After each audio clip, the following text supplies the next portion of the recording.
Je trouve qu'on peut avoir du talent dans la vie, mais je trouve qu'il y a quelque chose de plus important que le talent, c'est d'être passionné.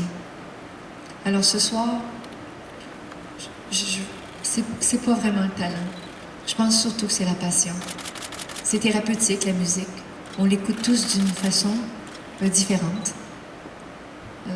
On aime tous des choses différentes. Alors, il y a des gens qui m'aiment, il y a des gens qui m'aiment pas. Mais c'est thérapeutique définitivement. Alors, est-ce que ce soir, ça va me donner la chance de libérer des émotions qui sont un peu emprisonnées, c'est-à-dire de la peine, des angoisses, des questions, des peurs, bien sûr. Alors, je vais utiliser des mots et des mélodies qu'on va faire à travers les années pour pouvoir les exprimer du mieux possible. Thank you. Norm Clark with the Las Vegas Review-Journal. Welcome back, Celine, and our best wishes. Thank you. Could you share your earliest conversations with RJ as Renee battled? Would you elaborate on that earliest? I'm sorry to. Oh, I'm sorry. That's okay. It's been such a long process. Sure. I was just, I guess maybe RJ's reaction as Renee has battled through this. Has he surprised you with his strength? So then RC's reaction. Oh, RC. I'm sorry. Thank you, Aldo. RC, René Charles. I'm so sorry. I have to be telling you that, and I don't want to take this as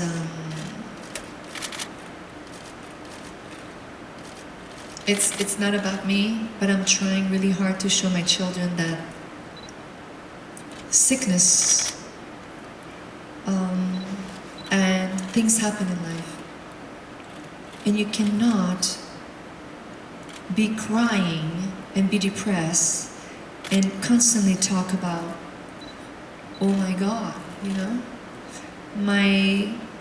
René Charles is going to be 15 years old soon. He's a wonderful young man. He is entering the teenager years. Sometimes he can go really, really crazy for some teenagers. So far, so good. I have tremendous respect for my oldest, René Charles, because he's showing me the strength.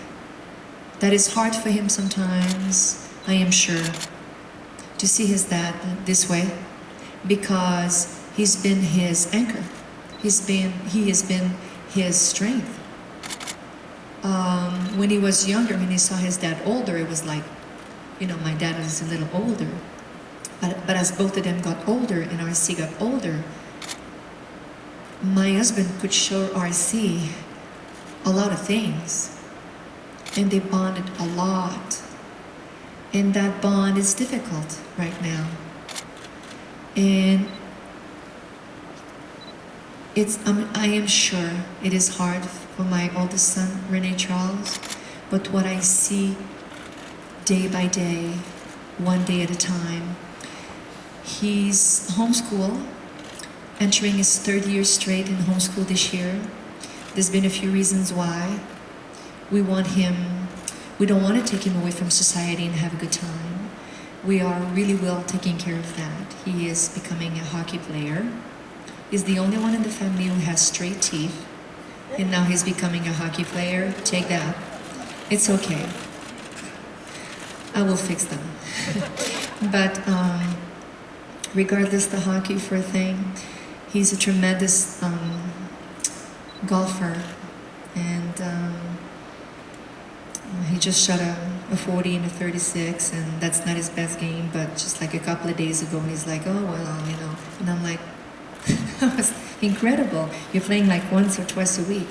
So between hockey and golf and homeschool, and the reason of homeschool, if I may just repeat that, is that he goes to school between 3 and 4 hours a day from a school from California, which is in the internet, assisted by someone making sure that things are rolling okay. Like he doesn't have to take 8 hours to do a math test, okay? So I'm supported on stage, so my son can be supported in his class.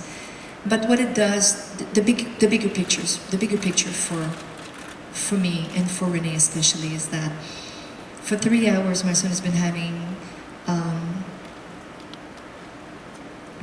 amazing grades, and he has a life where he can achieve to spend time with his dad. I can see him.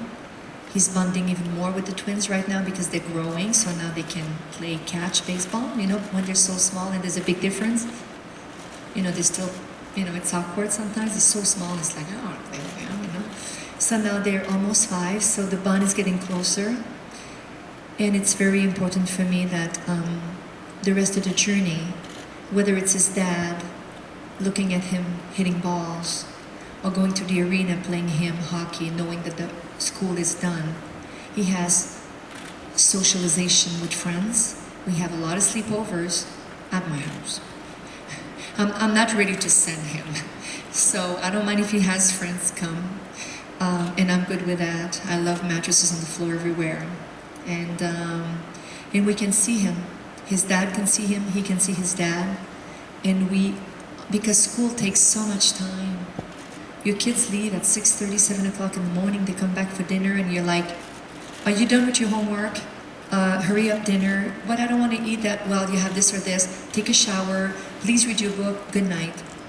And for the last 2 years of my life, I cannot deal with this, and I am choosing my battles. And my son is not negatively suffering from that. So we're finding good solutions, and I'm very happy about that.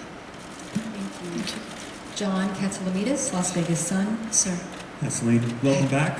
thank you. It's great to see you. I love the polka dots. Which polka dots? All of them. Thank you. We've seen you. It seems like live an entire lifetime on that stage. I mean, this is a room that was built for you. You know, we consider your room, your home.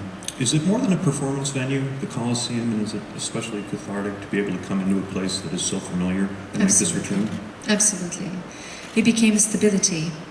Not only a stability as a performer for me, because there's things you can go and do a world tour and have a wonderful time, and from one country to another country, and different types of living, and you learn so much because you learn from different lifestyles, which is wonderful, and especially if you bring your kids and you go from eating new food to go to a safari. And I mean, this is the real thing. You're not going to the pet shop, you know, don't get me wrong.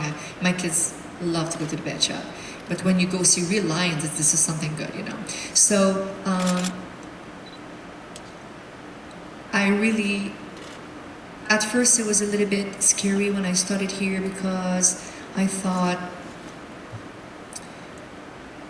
the negative vision of me being here with this big Coliseum was kind of, it was a feeling, a general feeling that it was not going to work. And at one point, I'm sure at any part of our lives, whether when you were young or not young, your moms and dads and your friends said, this girlfriend, this boyfriend, or this job, this is not you, you shouldn't do this, what are you doing? At any parts of your life, someone will come and say, are you sure? And at the same time, I mean, a lot of professional people believed in this place and put millions and millions of dollars, that at one point I started to feel it, because I was the act coming here, and I didn't want to be responsible for more than $100 million flop. If you want to talk money a little bit, I wanted this to be successful. They believed in us, I believed in them. But is that enough when you hear that the Titanic is going to sink again? And we're not even started yet. And what I appreciate about AEG and Caesar's Palace and this whole team on behalf of Beyond this Coliseum and this magnificent place, the stability of being home every night, raising my family, giving me the best of both worlds, is that Yes, they believed in me, and at first I thought it was a business aspect of the contract, because this is how it works in the business. You sign contracts, they want to make money, you want to make money, you want to have a passion, you want to do what you love. If it doesn't work, they're going to say, thank you so much, good night. And you don't blame them for that. I mean, this is all what we do. If you don't do a good job, they're going to find somebody else. But honestly, after 5 years in here, I thought I was going to be here for 5 days, and then 5 years later, I left for a world tour, and I never thought they were going to call me back that quick. And then I'm like, okay. And thank God we didn't sell our house, and we stayed here, and Vegas started to become a home, a comfortable place, and the kids loved it. And then, to make a long story short, we were back with a new show, and last but not least, and it's the most important thing of answering your question, there's never been a contract. There's never been a business meeting, as I'm concerned. There's been a proof of trust, of love, support. And I think that is what Renee has done the best for me. Making sure I was surrounded with the best people in my life. When he had to say no to people and say, she won't be able to make this. And they were disappointed, but at the end of the conversation, he always reassured them, saying, but I promise you, we'll make something good. Eventually, it's a promise. And I think he always came true. And my point is, AEG, Caesars, everyone, that year, there was only prayers. They could have just said, you know what, Celine, you're having a hard time, Renee's sick, take it, you know, let's finish this for now and let's talk again. 702 area code. Okay? It did not work this way. They've been there since day one, and I think they're there even more. And it's not even as an artist today that I'm saying this, it's as a wife, as a mother, that I'm extremely appreciative that they wanted me here after as long as I needed to be reassured that we were ready to come back. I hope. Pascal ou Mimi, Québécois.